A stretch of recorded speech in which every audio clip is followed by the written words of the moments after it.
Welcome to Teaching Artist Podcast, a show dedicated to discussions of teaching art to kids, making art, and how those things overlap and feed each other. I'm Rebecca Potts, your host, a visual arts teaching artist.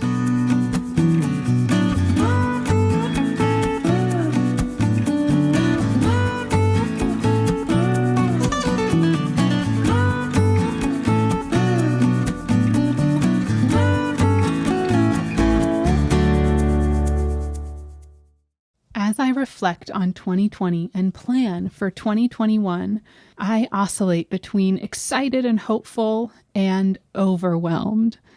It's been a year. Whew. Last December, I was just starting to submit my artwork to open calls. I was teaching 4 days per week at 2 elementary schools, getting into the swing of TAB, teaching for artistic behavior, and being on a cart at one school. I had shared the idea of a podcast as a way to force myself to make it a reality.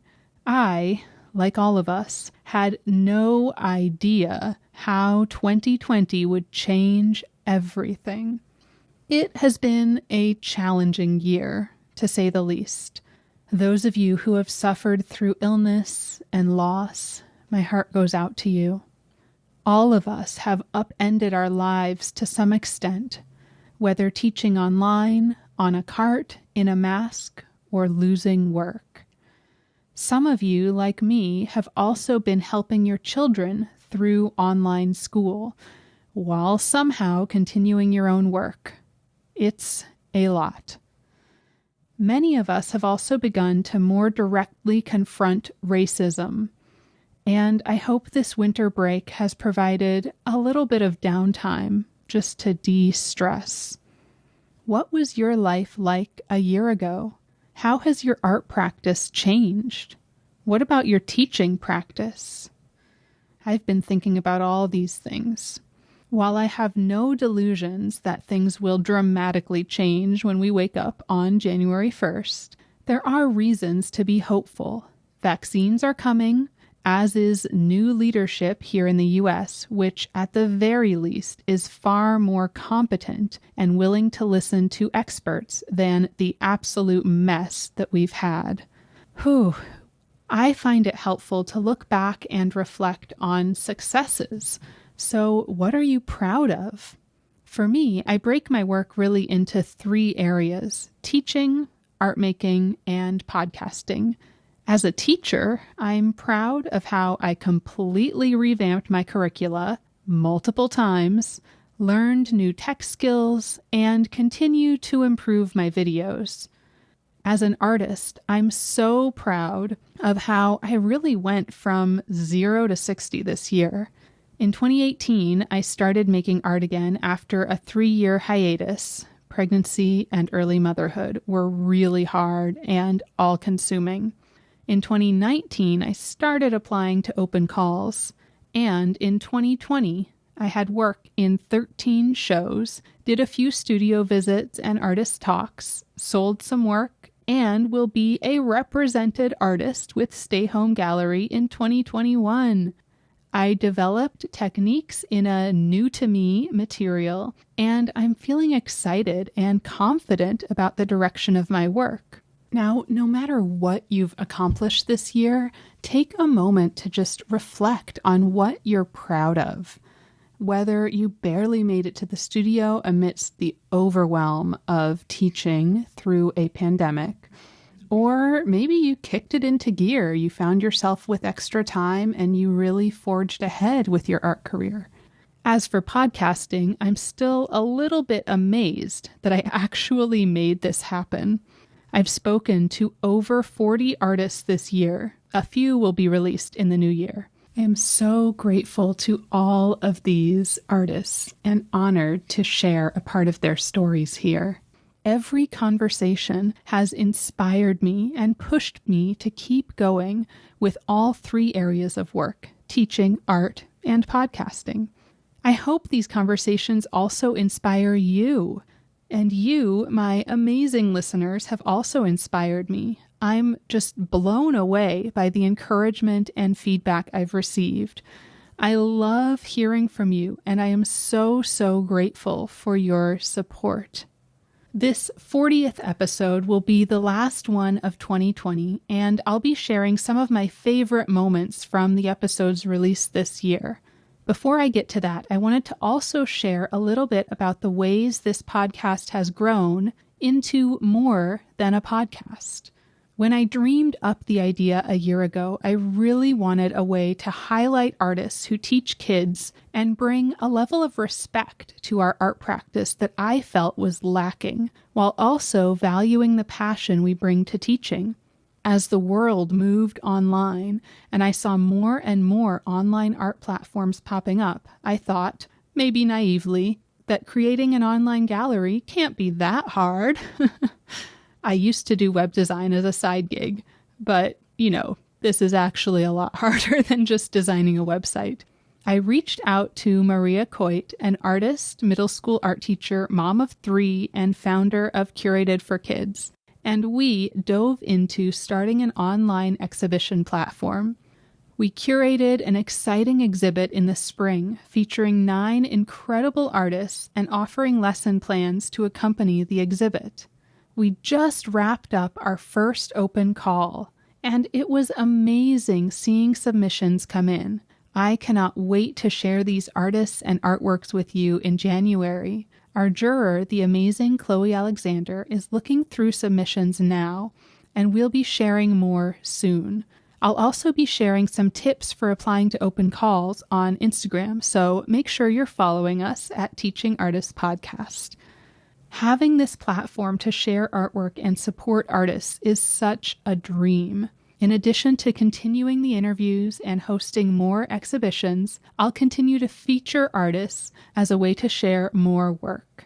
If you'd like to be featured or apply to be interviewed or submit work to an open call, you can see all of our opportunities at teachingartistpodcast.com/opportunities.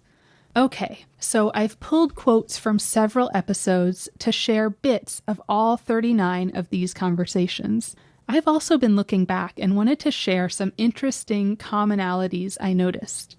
Many of the teaching artists I spoke to followed tab or choice-based methodologies in their classrooms. Now, this may just reflect my own bias, but I found it interesting in talking with them how many talked about needing to treat students as artists with autonomy as they themselves would desire in their own art making. It felt like being active in the studio often goes hand in hand with empowering children to also be active in their classroom studios. We talked about systemic racism, dismantling white supremacy, creating equitable classrooms, and the power of stories. We talked about the struggles to balance time between teaching and art making, and often parenting. We talked about money and selling work or not selling work. I also learned that teaching artists love tacos. But really, who doesn't? Now let's hear from them. I love teaching on a platform of failure. And my kids are, when they hear the word failure as these kids are awesome and they're doing great work and they're very high achieving, and they hear the word failure and it's automatically like a worst case scenario. Trying to shift their minds to think about failure as an opportunity is really one of the best challenges I have as a teacher. And I think that's a role that I'm really grateful that I get to play, and sort of teasing out and playing with that idea of really the word failure, which in academia or in school, I think is a really scary thing for parents to hear, administrators to hear, kids to hear. But I sit inside of it and I love it because, I do it every single day. I do it as a parent, I do it as a teacher, I do it, as a partner. And what is to be gained from something not working out the way we thought it would? The best art I've ever made has happened because of an accident. I think our kids are pushed so hard in school, even if the little babies, the little kindergartners, they have so much they have to perform. Right. That it's a huge motivator for me, to make sure that they have a safe space in their art room where they can just be themselves. They can experiment. They don't have to perform these pressures, they just kind of get to realize the relaxing quality that can be in art. Yeah. Yeah. So I guess it's just a big motivator for me to teach the kids to chill out a little bit. I try to be really aware of how my own way of making art and my aesthetic preferences affect my class. I almost give it as an artistic bias. Okay, that's the bias that I'm bringing to the classroom. And sometimes I'll notice the prompts that I give a class for a sketchbook assignment that I think of as oh, it's kind of innocuous. So this could go anywhere. But then the students will make work that they aren't looking at my artwork, but they'll make work that's a plant that has eyeballs for the leaves. And I'm oh, that looks like something I would draw. Yeah. And it's there's something merging over. You have to be ready to learn more when it comes to students as people. Try and choose subject matter that you think the kids are really going to engage with. Try and choose artists that the kids are really going to see themselves reflected in, and really create a curriculum that is really diverse. And I think that's one thing that I could have done more of when I was younger, but I've learned so much since then. And now I kind of center my curriculum around what I think the students are going to be interested in and what's going to engage them, and making sure that all of my kids can see themselves really reflected in what's being taught. I went into it with, this is the expectation I want, and this is the expectation I'm going to get. And for the most part, it worked. But I've found that there were kids that just weren't expressing themselves or growing enough. So I just started asking them, what if you did this? Or if a student came to me and had an idea that was just a little more outside of the box than I was comfortable with, I would recognize oh, I'm not comfortable with this, but why? What's wrong with this? And I would just say to the kid, okay, please go try that. And it was okay. And it was so much better than what the outcome was that I wanted. And I realized that I needed to give the kids more space to have, I mean, it's art. We're supposed to give them space. Yeah. And that was the one thing that I don't remember getting in college. I really enjoy the growth in middle school. And I love the projects you can do with them. From 6th grade to 8th grade, there's so much growth, and I can really help students that really are into it, and that's their thing. And it's the awkward phase for kids too. So it's for me, I struggled in school growing up. I'm LD, learning disabled. So with mathematics, reading and writing. So I struggled in school. I was in special ed classes all the way up to high school and stuff. And the only thing that got me through it was my art classes, because that's where I shined. And that must give you a different perspective too, working with the kids. Oh yeah. I'm for kids that were special ed, I'm really heart to heart with them. I totally understand how they struggle. And when they other their general teacher will come to me they're doing so great in your class. I'm that's because that's their thing. That's what they're good at. They're struggling with academics, but art is their thing. It's so personal for me. I always wanted to be that teacher where my classroom was the same place. Everyone can shine. Even if you struggle with art, I can help you one-on-one to get you to be happy with what you're making. This is just who I am. And, when you fake it, the kids can tell. There's one of my third graders I'm getting to know, and he doesn't feel confident. And he was one that made a great painting, and then he got he made a painting, and then he got really frustrated and kind of scribbled over it, and says okay. And so with Fabriclandia, I had these squares, but he had to do it in lines. So he had to cut rectangles and strip. It had to be how his sketch was. So I feel he's given me a clue as to how I can help guide him. And so that felt kind of good. His approach to the project, how he had to approach it, is where we start. Yeah. It's I kind of have always felt I learned from yoga, even though I don't really do yoga anymore. A yoga teacher would never send you away oh, you can't touch your toes. Well, come back to me when you can. So an art teacher, you're not an artist because you can't draw a straight line or whatever. Right. We just take it from where you are, and then we go from there. I ended up having kids, stayed home for about 12 years, and I started doing art again. And then I started teaching little kids in my kitchen. during the day. And Yeah. the little kids would go, "Is this your kitchen? Do you cook in here?" And I'm like, "No, we make art in here." This is the art room. I was told that the supply budget would be like one number, and it ended up being like half of that. And the first number was probably not enough anyway. No, it was completely not enough. So it, like, a lot of it was like out of my pocket, right? As I'm sure you know. I'm sure hundreds of people know. He's like nodding along. Yeah, so it was like out of pocket. I'm like in this cart. My car is not my classroom. I had like 3 days in a row where it would be like 15 second grade classes, like, you know, it's like day after day, so that you go through them. Yeah. You have this lesson plan, and then the classes get better and better because you're like really nailing down this lesson that you planned, and then you can make adjustments class to class, and then so that's been really good. It's hard, like I only have one fifth grade class, so I'll teach that class, and then depending how it went, it's like, well, there goes that assignment. I don't have a test class. Usually, you know, my Monday morning second grade class, they're like unfortunately like the test group, and then like I always change things quite a bit by see how it goes. The powers that be said to us teachers, "You're going to teach online," and we said, "Okay," and we did it. And that's pretty amazing.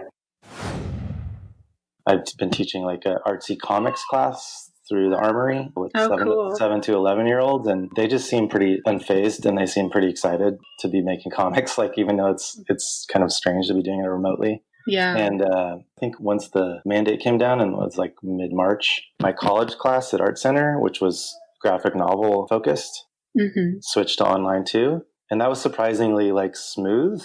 I think because it's like a college class and it's discussion based. I think the tough challenge for me was like, how do I teach a hands-on project through Zoom? Right.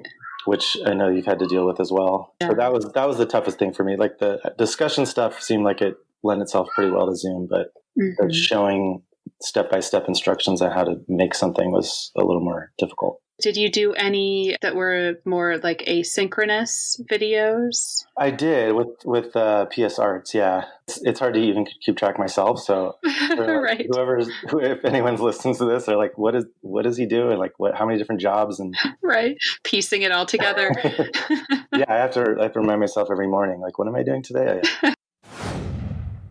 There are a lot of things that have changed, you know, just even being mindful of like how close you are to someone, like proximity, just how close you are when you're having a conversation with a student, or how long you're remaining close to that student, even if you're trying to support them and help them, you know, learn something or revise something or like problem solve or whatever. Right. So I think just that like mental awareness kind of changes. I mean, we notice that in our daily interactions too, when you're going to the grocery store, or when you're, you know, walking around or whatever.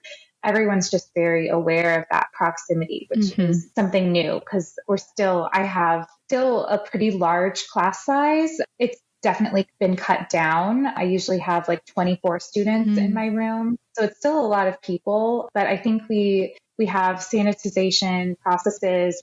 Everyone's required to wear a mask at all times. The school administrators have been really good about the contact tracing and, you know, removing students from school if there's any chance that they may have been exposed to the virus. So there's a lot that's happening to ensure that our students are staying safe and that our teachers are staying safe.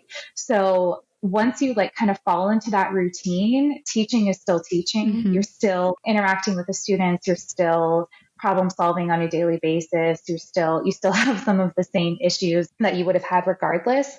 So we are now, I think we just finished week 7 maybe of school. I think it was week 7. So I feel like I'm very much in the routine now, and it doesn't feel it's the new normal, or whatever normal is. It's something that I've kind of gotten used to. So I think we've figured out a way to make it work.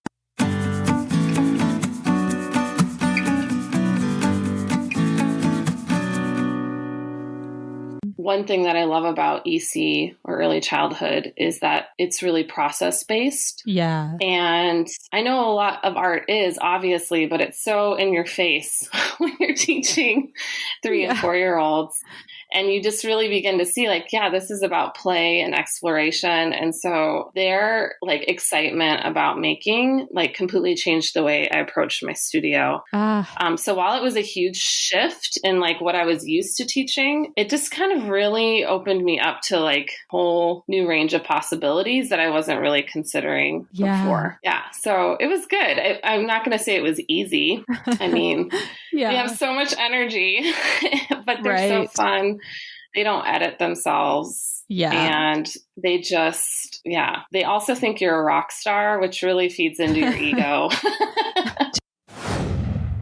Teaching has to come from empathy and compassion. I think there's nothing that takes more courage than facing a blank canvas. And you're asking kids to do this on your terms. And so knowing that they're in a safe space, like where they can feel comfortable and trust you, like, okay, you're not going to judge me. You're not going to be harsh. You're here to like be my guide. To encourage. So that's where I always knew I wanted to be the art teacher that I didn't have. We want to tell the children, you're an artist and don't be afraid to fail, and try it and then you fail and then try.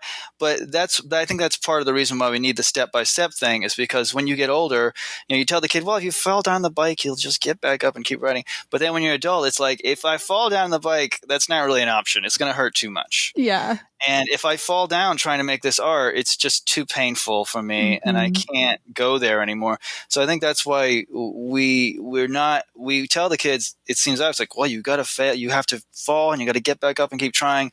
But then adults get to a point where they're unwilling to keep failing because in order to keep growing and actually any kind of an artist, you have to be in this constant state of like failing and failing better.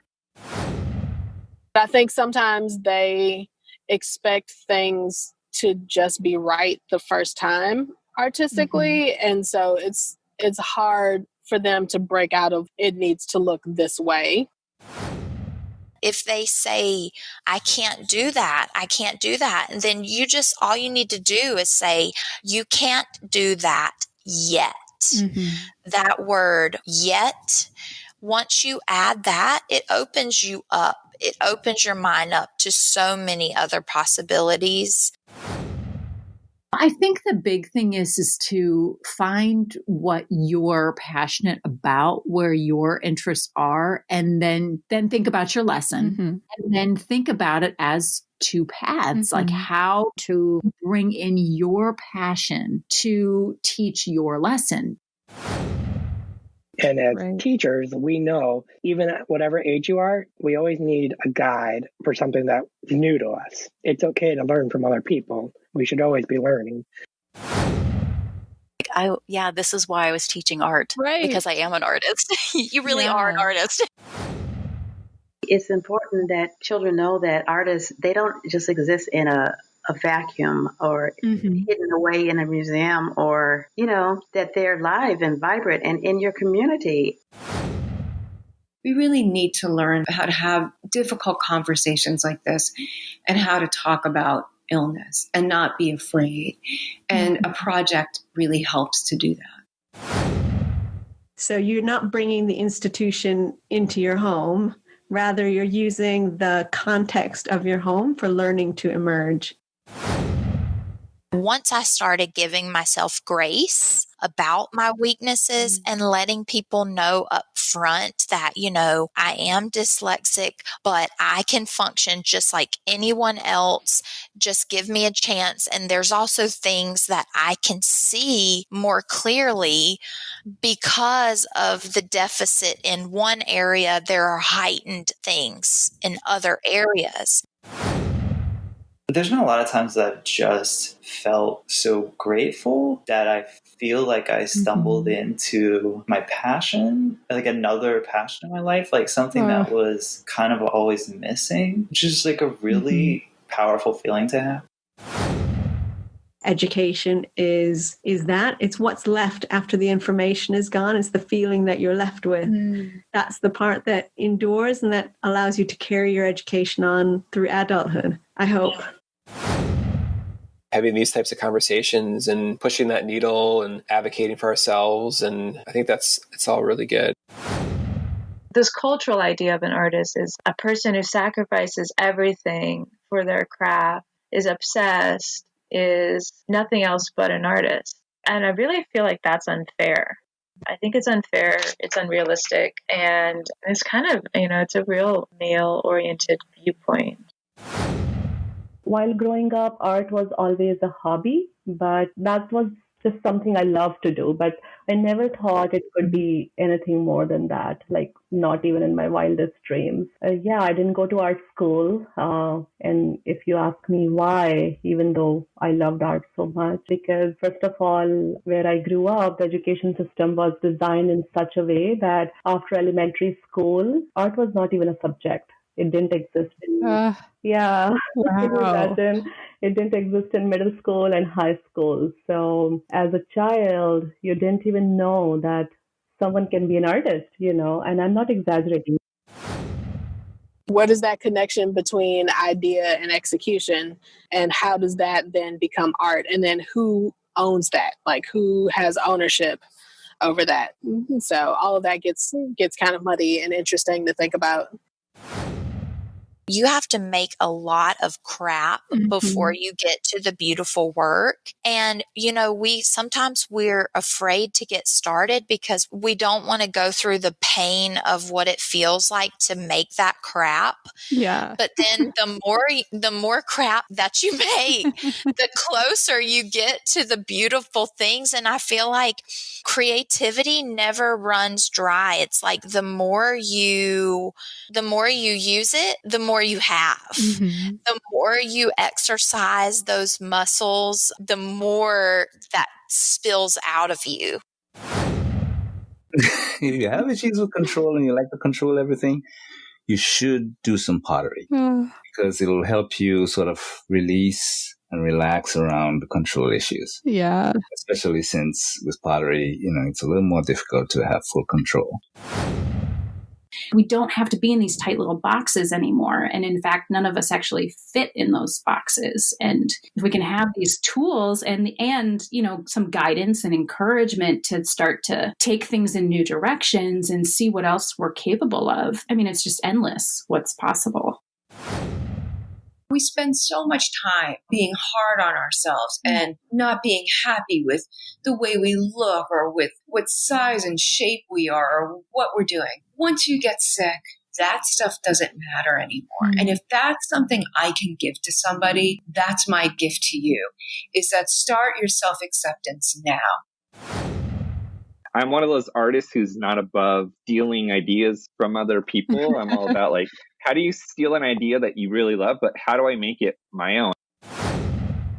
I have a studio space in my classroom, and so I've got projects always going at school. I've got projects going at home, and those got sketchbooks and things, and I try to make time to make art every day if I can of my own. As a kid, you kind of drawing as a kind of escape where you're kind of going into your own world and not as I was planning to become an artist. Most of the time I was just drawing, and then I ended up good at drawing. And then I thought, well, this might be the only way for me to make a living. I'm not really good at anything else. So I went to the art school route. And then you go to art school and you realize, I don't know if I'm going to be able to make a living with the art thing. So I guess let me try the teaching thing a little bit. It's important for artists to step out of the studio and do that. Do something out of studio. Right. Yeah. To get out of your own head a little bit as well. Absolutely. Artists can help other artists out. We can support each other. It's not a big, okay, well, I'm trying to get the job and I want this commission stuff. It's not that competitive. Like with social media nowadays, a lot of people can see our arts, and there's always, you have that group of people that love your art and will buy your art and continue to buy your art. If you want to make art, you've got to be curious, right? You have to, what is the question of your work? If I'm dealing with juniors and seniors who are creating their first series of works, my first question is to them, well, what's your question? What do you want to know? What do you want to learn? If you can identify that question, then we know we have a direction to think about what your artwork is going to do this year. When I realized that painting wasn't my thing, I thought to myself, well, what am I interested in? And that's when I thought, why don't I learn how to sew? It's, never too late, right? And I think there's some things that we always tell ourselves that they're too difficult to learn how to do. And so when I got a sewing machine, it sat in a box for like a year because I was just like, it's going to be too difficult to learn how to do. And the most difficult thing is just getting over yourself, just pushing yourself out of the way is the most difficult part. And once you've kind of done that, then you realize, oh man, this was so easy. I should have done this a long time ago.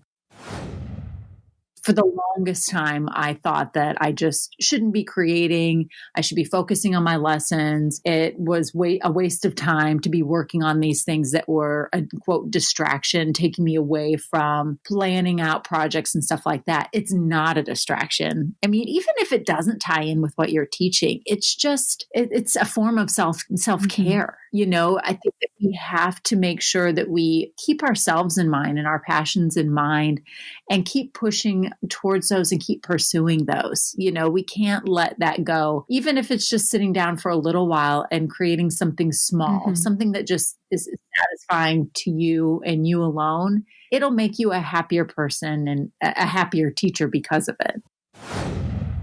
You get a lot of rejection anyway. Yeah. It takes a certain hard-shelledness to persevere, but just keep pushing it, keep pushing at it until the door opens. The definition of a mistake is challenging because for most of us in art, that's what the beauty is. It's the nuance. No artistic effort should go wasted. So I never throw away paper. I never beat myself up when I spend a bunch of time doing something and it doesn't come out the way I want it to, which as a print maker, I'm learning even from like master printers, that's half the process of something going wrong just because of the chemistry that's involved with a lot of print processes. Yeah. It's just something that happens. So yeah, I never get rid of anything because all of that stuff can be valuable later on. You just never know until it happens. I love the function of art. I love my art to have some sort of function as well as beauty, of course. Yeah. Of course, not everything is functional that I create. I do sculptures that are not non-functional at all. Right. But I always sort of try to incorporate some sort of functionality to my pieces, whether or not they use that way. Because some people actually buy my work and never really use them in there as they could be used, which is fine, but at least the option is there. I kind of think of everything as a painting, like whether it's like a picture that I take or see on a walk or whatever. I'm like, oh, that'd be a good painting. I give myself every day, all day to other people. So when I'm working, I really want it to be a solitary investigation. And, I like the process of discovery that I can have on my own. But I've also learned, I don't know how to do this, so I'm going to go to A, B, or C. Our passions change, our interests change, and forgiving yourself and just kind of following your gut is what it's all about, I think. When I come into the studio ready to work, there's so much inside ready to come out because I've been incubating ideas. My practice as an artist is it's not just about what I do in my studio. It's not just about making a drawing or a screen printed image or an artist book. It is about sort of recognizing the things in my life and creating situations in my life and patterns in my life that support the making. So I learned this in grad school, actually, when I was working with Anne Hamilton and her husband, Michael.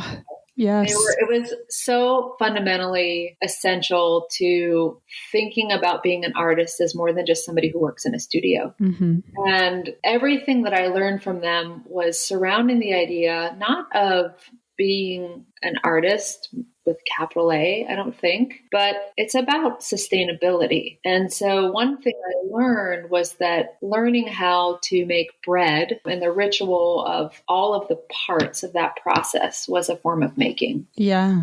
Creating a garden, sitting down and having a cup of coffee by myself or with somebody that I really enjoyed talking to was part of my practice.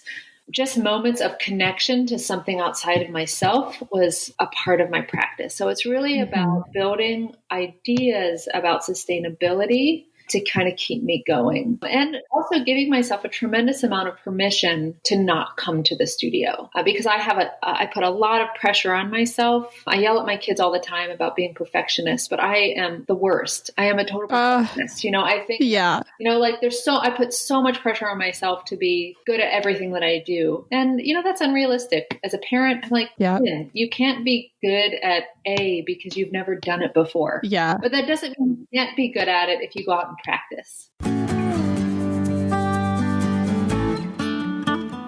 When you look at curricula as a whole, it's definitely like white center, like coming from a white perspective. And I think the more that we show them these inspirational people of color and these heroes, and, I think that can go a long way. I just think we have to do much more of it. Yeah. Being anti-racist in the classroom is about using current events. It's about just talking about people of color and their experiences. When you hear something in the classroom about a stereotypical thing or notion that people have about someone of color, like addressing it in the moment and talking about what was said. So it's about the class culture as much as it is about the content, and then culturally responsive teaching, like making sure you have posters in your classroom that represent a spectrum of people, not just dead white men, right? And things like that. So you can access it anywhere is what I'm saying. So it doesn't even have to be just through your content. And it does take a lot of courage. And that courage is not easy to come across. It hasn't always been easy for me. Art is not immune from racism. Racism pervades all aspects of society, Yes. Yeah, and in the art making and the art history, and what kind of images are we exposed to? What kind of images are Black children exposed to, throughout their schooling in art, So it's kind of like dismantling some of that stuff too. You bring yourself into the classroom and the world is there, is present with your students. So this needs to be front and center. Focusing on empowering students with stories of power, resilience, resistance, and not to reduce Black, Indigenous, people of color to struggle, because that's not their sole experience or existence. Everybody has stories to tell. Beautiful. And it's a matter of getting those out. And I think even, art with children, art with adults, and just generally, it's all about the story. It's about the narrative. And, who gets the political side of that being who gets to tell your story, and, who gets to tell the stories. Right. And I think that comes down to like the whole race thing also, that who's going to tell our stories? And we want to be able to tell our stories. Right. Everybody wants to tell their own story, Yeah. And everybody should get to. Yeah. And not being dictated to by the overarching, story that's put out there. It's the stories that make people human. And I think the whole thing about racism is that it dehumanizes. It makes you less than a person. You're just this stereotype. So I think you can start basically with creating visual narratives or, written narratives about who you are. Yeah. And like, if you had a chance to tell the world who you are, what would you say? What would you say? I mean, stories are so powerful. I think they're the most effective way to persuade anybody to change their way of thinking, I think art is such a powerful tool for change. And I think I was even talking with kindergarten and first graders about that, and they really took to the concept. So I think you can talk about that with kids of all ages. Yeah, and we should be. Yeah, absolutely. This is something we need to be talking about. And this isn't something we should just talk to, high school students or middle school students about. We can talk to elementary school students about this too. We can all think beyond our scope. We have our scope and we have our daily lives and we have our worlds that we live in. And I think it's so healthy when we can just take a leap and take a look at something else and flip something upside down and say, okay, what does that look like upside down? Yeah. What does that look like from the back or from the side? How can I look at this in a different way? I'm their first experience with an actual Black person in real life. You know what I mean? I'm a lot of parents' first experience with a Black person in real life, and I'm not like this I may look a certain way, but I'm not like this rough and gruff, violent human being. I'm a whole entire person with complexities. I'm silly. I'll sing. I walk around camp with a tutu on. Brown and Black people are everyday people just living this life and doing the best we can like everybody else. I needed to be around people who look like me. And there were, not to say that there weren't people like that at CalArts, but I also then started like noticing that even so, folks who maybe just visually look like you, they grow up very differently, right? Especially if they grew up in like a, you know, like in the suburbs or like higher socioeconomic status. Even though like maybe there were like other Latinas in my classes and things like that, we didn't necessarily grow up the same. So like our mindsets were like very different. So I ended up wanting to like leave, and I was like trying to like figure out how to do that without like dropping out of school. Teaching art by and about, you know, people of the global majority, and allowing those people's own voices to speak, not only literally speak through artist statements and videos that you can pair with the work, but to speak through the art. So when art is about the self or society or the world or about social issues, then you are getting a taste of that person's perspective, and that person, that individual person, not this token of a culture that I'm trying to sprinkle onto my class. You know, if you're looking for an art lesson, there's so much centered around Monet and Van Gogh. It makes it very easy. But when you really have to dig to teach about a contemporary artist or an artist of color, it's so much harder. For the last few years, we have been focusing solely on Black artists because kids in school, like if you're lucky enough to still be in a school that has art, you're going to learn about Picasso and Matisse and like all of those people. And none of those people have any connection to my kids. And that means my kids don't have any connection to their work. And so I didn't want them to look at art and see it as something other, as opposed to the art being something that's inclusive.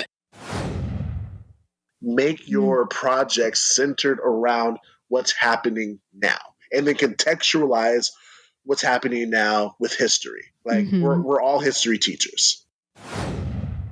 Well, this is true for both online and in-person teaching. Before you do any of this sort of work, you need to first build relationships with your students.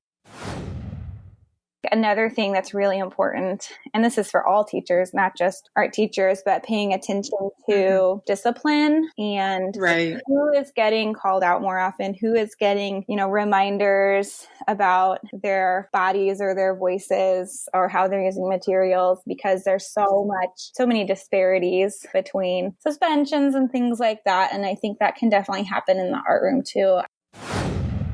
You have to really like retrain yourself and like think about, okay, what is actually problematic about so-and-so's behavior? Is it actually a problem, or is it just not the way that we have been taught to think is okay? Right. Because I think sometimes the default defensive answer can be like, well, some of these kids really are acting out more, having behavior problems more often. But I think we really need to look and say, well, is it just that they were talking too loud, or is it just that they were, you know, needing to move their bodies more? Whatever it may be, just kind of reframing that. Right. Absolutely. Recognizing when it's a cultural bias versus an actual, you know, like disruptive behavior that's actually a problem, which I think is rare. You know, definitely. And then I was talking about the same thing with another artist recently, and the idea that who deems what is appropriate and what is not, what is disruptive and what is not. Definitely. And that's why I think it's important as a class. And it can be kind of exhausting to do this at the beginning of the year when you have so many classes, but as a class, trying to set norms for your art class so that you get input from the students because every artist is different. Like I would prefer a quiet working environment with maybe music or a podcast, but a lot of kids prefer it to be more loud and social, talking to each other, walking around maybe. And so kind of getting their input on that and coming up with an agreement so that they can be held accountable, like to each other, not just to one white person as the authority in the room. I wanted to do more. Mm-hmm. So I started doing like just on the side, I started doing these like field trips during the summer because I started thinking a lot about like the gaps in between. Mm-hmm. And I wanted to like extend, I guess I was trying to see like how far I could push learning and extended from like what was going on in the classroom. Because I don't know, I think with like images and things like that, you can only do so much if you like just project it or like show students, but like actually seeing it in person is like a completely different experience, right? Yeah, it totally changes the way the work feels. Yeah. And I was also thinking a lot about like the way, I was thinking a lot about access and the way that like I'm gonna be completely honest, like I grew up in LA, but I don't think I went to LACMA until maybe I was like a junior or senior in high school. Right. I don't even think I knew what LACMA was. I knew about like the stuff at Expo Park because I grew up like a couple blocks away, but I didn't know anything about LACMA. I don't think I found out about MoCA until like a portfolio event that was held there where like my art teacher was like, you need to go to this thing. And then a lot of the things that exist now, they didn't then. Right. So I was like thinking about like, okay, like the students need to like, one, be aware, students and their parents need to be like aware that these places exist, but like also I think it's more nuanced than just being like, hey, come over here, you know? Like we need to figure out ways where folks can feel like welcomed and invited and these spaces that belong to them, right? I've actually realized that when I was in my early 20s and I first started teaching out of grad school, I was teaching in a very kind of traditional way. And even though I had studied so many different artists and my graduate program was amazing, I sort of reverted back to teaching the way that I had been taught growing up. And after teaching in that way for a few years, my whole perception of teaching, everything just started to shift for me. And I started to become very passionate about teaching about contemporary artists and artists of color and really changing my approach and teaching in a more progressive way, even with how I was interacting with the kids. And it's interesting to look back and see, you know, where I started and where I'm at now. I want my work to represent all of those facets of being Black and brown in America without judgment. And sometimes that stuff is beautiful and sometimes it's ugly. Sometimes it's my kid being disrespectful. Sometimes it's my kid rolling her eyes. Sometimes like she's got an attitude. All of those things are just as valid as being the quiet, well-behaved, articulate kid. No, sometimes she's big hoop earrings and lip gloss and attitudes and rap music. Like that's just what it is sometimes. And sometimes it's a cute girl with a puffy ponytail and a white dress playing in a field. And those are all my kids. Like all those parts are my kid, and all of those things are going to come together at some point to be a woman in the world who is doing whatever it is that she's going to do in the world. And all of those facets are important, and all of them are part of who they are. Yeah. And so that's what I want people to gather from the work. It's like, yeah, all of these components of my kids are valid, and all of them are going to make them into women who are also valid. And all of those things are forever going to be valid. And it's not up for discussion or judgment or scrutiny or any of it, because they're whole people. The culture of whiteness in our schools is the culture of preparing people for the American workforce. So one big part of decentering whiteness in your art classroom, I think, is just ignoring that mandate completely. Like, don't care if kids are late. Let kids turn in late work. Let them be their whole selves in the classroom. Let them speak out of turn. Let them be equal partners in the learning. Let them choose what you should cover in your curriculum this year. Just find ways to break any of the expectations in your classroom that feel in the least bit oppressive. Not just the content, but also the style and the way you're presenting your teaching and your interactions in the classroom, because we're like swimming in this society that is upholding white supremacy, right? And like colonialist values. And so that's like seeping into like our brains, our students' brains. And so we should be questioning, why do I feel this way? Like, why do I think that? And really, I mean, I have to do it all the time. Like, wait, is that a fact? Or is this like a false narrative that I have just been taught so many times over and over? And so I think that is a lot of the work I really want to see teachers doing. The biggest part of colonization is that your humanity is seen, your humanity is known, and it is obvious to all of us. Whereas my humanity has to be experienced in order for it to be real. And I think kids seeing that, it's unfortunate that that's how it has to be, but us African American teachers, us Latino teachers who are like, we minority teachers have to be that, and we have to be in these spaces so these kids can see our humanity, know that we exist in a way that is not negative, and they need to take that on to the next generation and like lead with love, unlike how currently we're being led by hate. In order to create an anti-racist environment, you have to actively be anti-racist in your life.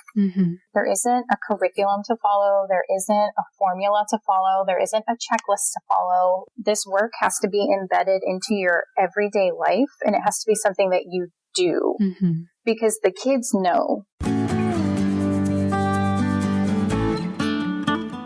I definitely think that teaching has informed my art making. In my personal work, I really like to try and channel like intuition and like thinking about that childlike approach. And since I was like such a like prolific, that's probably the wrong word, but like voracious drawer as a kid, and I just like made all the time, I really like to like channel that energy. So it's something that when I'm working with kids, I can see throughout the day. And it's sort of like, oh yeah, like that is what it looks like to get in that state of flow, or to make those like impulsive or intuitive decisions about color or just shape or line. And especially teaching the kids that are in grade 5 and 6, and they're a little bit younger and less like inhibited and less concerned about the final product. Just watching that on a day-to-day basis, I find really informs my work. I find myself thinking like, oh yeah, that color choice that, one student made, or just kind of like spark something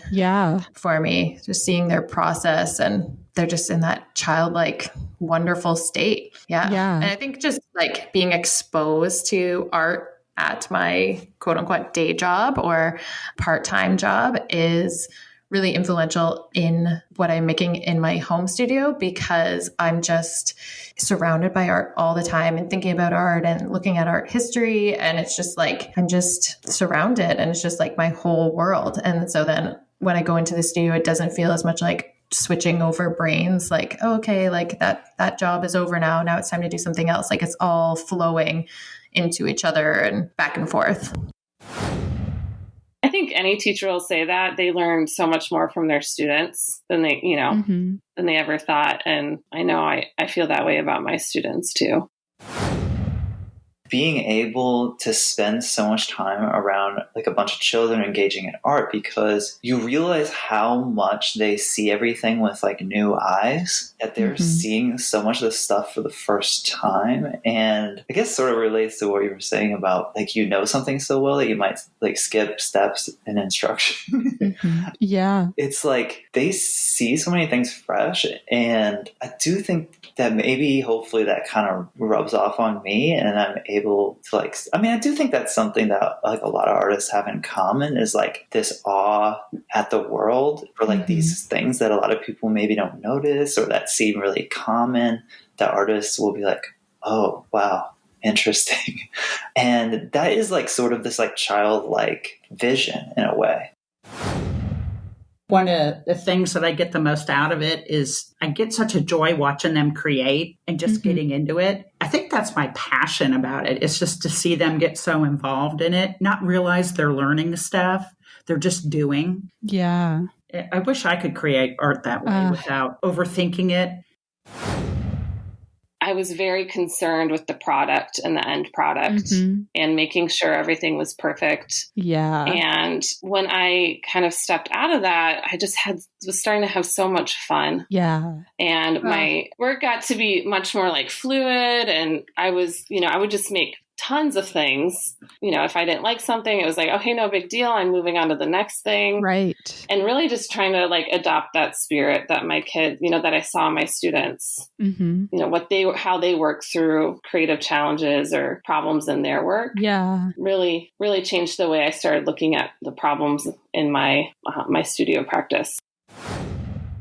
I'm inspired a lot of times by my students in my art making because of their creativity. I'm always striving for the way that children have creativity, and working with kids all day, it just really helps me not take myself so seriously and to remember not to be so hard on myself when making my own artwork. For example, I'm always telling my students it's okay to make mistakes and try to work with them through it on problem solving skills and how to fix a mistake rather than just crumbling up your paper and throwing it away and starting over. Right. So anytime I'm painting now, especially with watercolor, I'm trying to do the same thing. I always try to like remind myself what I tell the kids all day and tell myself that, and try to fix my mistakes and keep working through it and keep pushing through.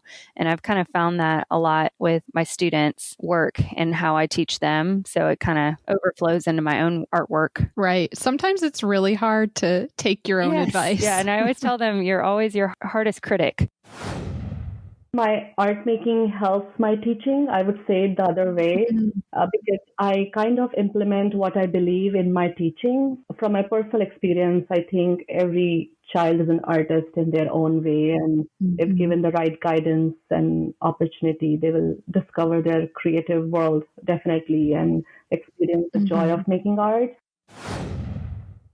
If we expect them to learn something every day, and follow through with it, that there's no reason why we can't expect the same of us, to be those lifelong learners, even if it's teaching yourself how to knit or going and just learn something new so your brain can be refreshed.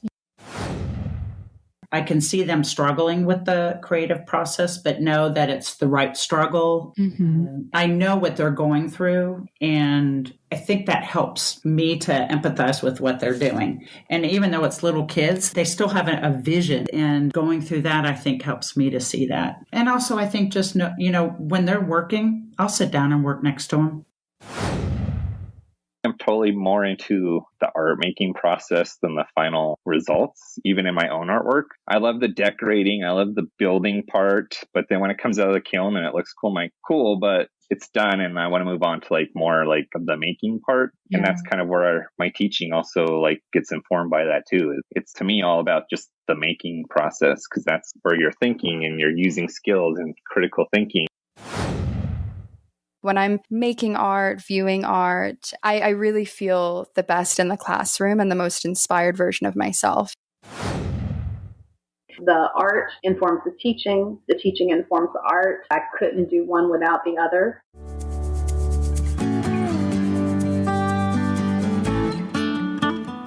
I'm a big advocate for a course in selling and advertising.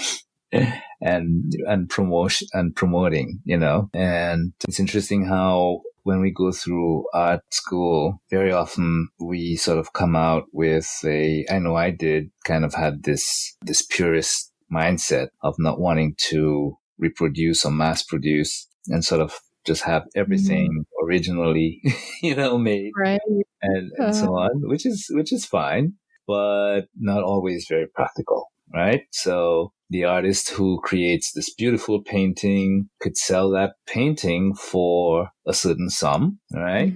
And if he just sold the painting for that sum and only sold all his original paintings only, then he'd probably have a hard time making a living. Right. So the idea of being able to reproduce that original painting in some way, by having them probably printed, even if it's in a limited edition, that actually helps him to be able to sell, maybe even hold on to the original for a bit longer so he could get a better price for it. Right. So he doesn't have to sell it off right away to make, to be able to pay his bills and probably not right. get what he thinks it's worth. But with the ability to reproduce that original work, even in a limited edition, sort of allows him to be able to sell that painting many times over. Having the physical shop was really great because, people would come in who I had never met before, and I got to share what I was creating with them. And then they would go tell their people and they'd send them in. And that was really wonderful. And also just a really nice way to have more conversation around what I was making. Because I also sell a lot on Etsy, which has been great, but I don't get that personal connection. Sometimes I'll get a little message from someone about something, but getting to just have a conversation with a person and connecting over color or a quote or something, having that relationship, even if it's for 2 minutes. I love that. Yeah. The shop was a big thing. And then before that, craft fairs and farmers markets. And then I have been selling, I make greeting cards from my drawings and illustrations, and I sell those to different shops, which has been really good too. And then I use Spoonflower. Do you know about that website? Yes. So that's fun. I've been making some fabric from my drawings. And Society 6 I use too. But now I feel like those are all kind of existing. Now I've had those for a little while and keep trying to figure out maybe, other things I want to add to them or how well they're working. But now with the new work, I'm starting to think about for the first time entering shows or trying to have an exhibit. That's kind of a new world that I'm going to try. And to be honest, I'm okay with not selling. I'm very much more into when I sell a painting, it's awesome. I love it, and that's great. Yeah. But I also love trading with other artists and local artists, or buying one of their works or selling a work to another artist friend. It's hard. I know one of your questions was any advice you would give to any artists who are looking for opportunities. Right. So, when I first started, it was really scary and really confusing. I didn't know how to get an opportunity. How do I go and vend at a show? For anybody, vending is just going to some party and selling your artwork there. Right. So how do I vend at this party? How do I do this, that, and the third? And it's all about community, right? So my first step was building my art Instagram. I think getting your art out there in general is the first step to opportunity. I know that I created my art Instagram, and then within 2 months I was hit up to do my very first art show. That's awesome. Right. And so it was hugely successful, which then created, so much confidence. And, it's not always going to be successful. There are days where I go to an art show and I sell work, or I go to attempt to sell work and I make no money. And there are times where I go and, I make way more than I thought I would. And it can be validating. It can be, you can't take it personally when people don't buy your work. Your work's not for everyone. Right. Right. And so, but, I'm at the point, I've been doing this, actually pursuing an art career for maybe 3 or 4 years now. And at this point, I'm just creating my own opportunities. It's going around asking. I have all my cards and I have a bunch of art, and I just go into stores and I say,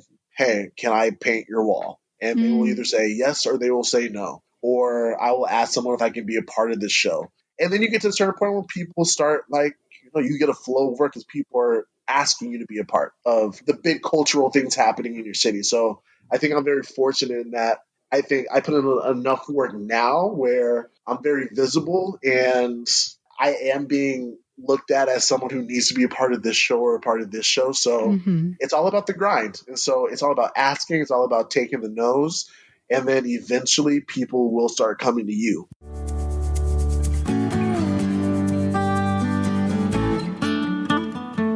how have you managed to sort of juggle all of this, all of the art making, sending off 40 pieces while also teaching? How are you making it work? Planning ahead and planning far, far ahead. Yeah. What I do is I start with the deadline and I work backwards. Very smart. So when's the very last day? Yeah. When's the last day I can ship those and they still get there on time? So when I knew that I had to make 40 pieces, I had to think like, how long is this going to take me? And actually it was so sweet. My husband was like, we were talking about, he says, you can do this. He said, you just need to start 6 months in advance, which I've never worked that far in advance for anything. And when he put it like that, I thought, he's right. So if I make 5 or 10 extra pieces a month, 6 months ahead, then I will have them ready and they'll be done in time to take a week to pack them. And then, if something tragic happens, there's still time to fix in there. So it was a matter of really planning that. It kind of ebbs and flows, like there's moments where I'm really in the studio a lot. And then there's moments where I just have to kind of take a step back or take a break or adjust my work, like my studio practice. So it is what it is. And at first I was like really kind of down about it. Kind of took me a while to come to terms with that, because like in grad school, I'm sure it's like they just hammer it over your head. Like you got to be in their studio all the time, like crank and work out. And so I still kind of had that mentality. And I was just like, it was just hard to come to terms with that once May was born. But I'm okay with that now. And, it is what it is. And I know a lot of artist friends who are in the same boat and, everyone has a different setup or situation and, Yeah. If I've learned anything in my life is when you have a plan, inevitably that plan does not happen the way you want it to. Right. And that's okay. I've learned to be a much more flexible thinker and maker and human being, sort of holding on to that realization that life can change at a moment's notice. I really just can't do everything. And so I've accepted that sometimes my house is going to be messy. Sometimes my kids are going to watch hours of television. Sometimes they're going to eat cereal for 2 of the 3 meals a day.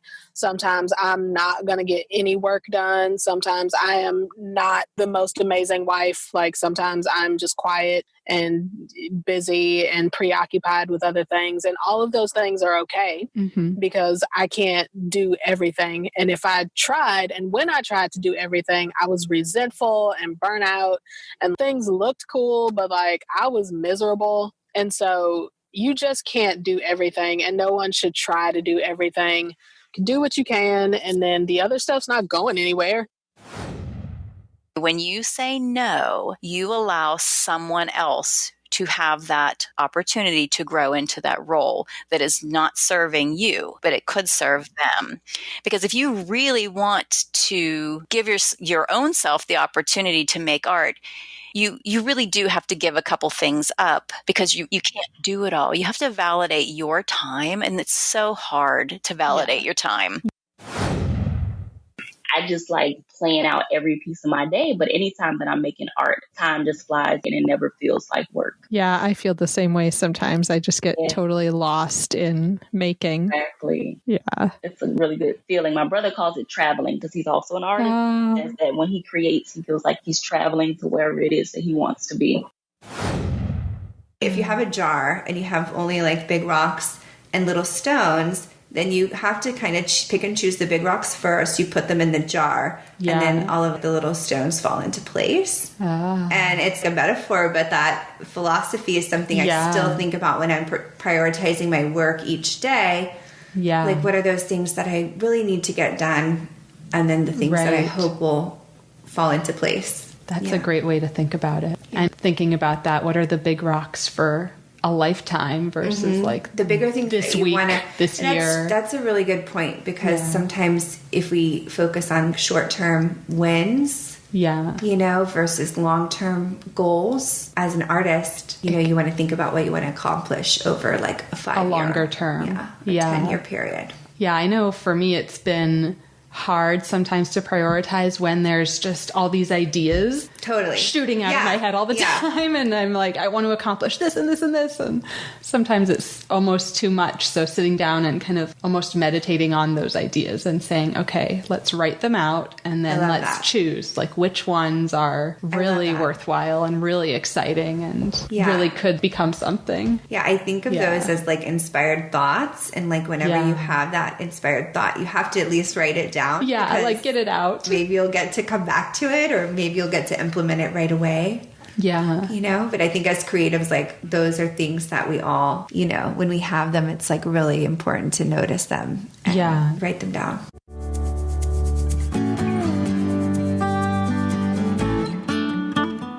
I just love the platform that you've created where you are highlighting the equal importance of us as educators and as artists. So often when I am involved in professional development or doing something that is more related to like the art making side of things, it ends up it's either one or the other. And so having an opportunity to really recognize and value the way that those two parts of our lives intersect and challenge and push the other one forward, I just think that's a great way to approach it. We're one whole person. So even if you have multiple sides of things that you're doing, you can't ever separate them completely. So I just love this approach that you've taken in honoring both parts of that experience.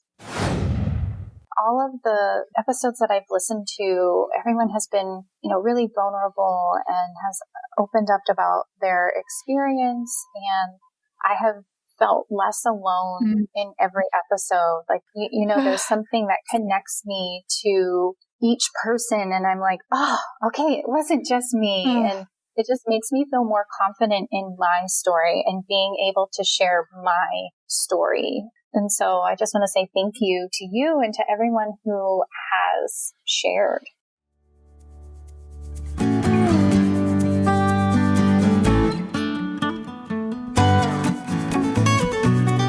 Thank you so much for listening.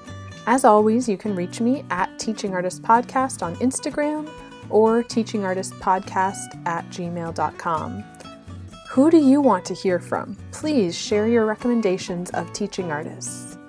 And if you loved this episode, please subscribe, leave a review wherever you listen to podcasts, and follow me.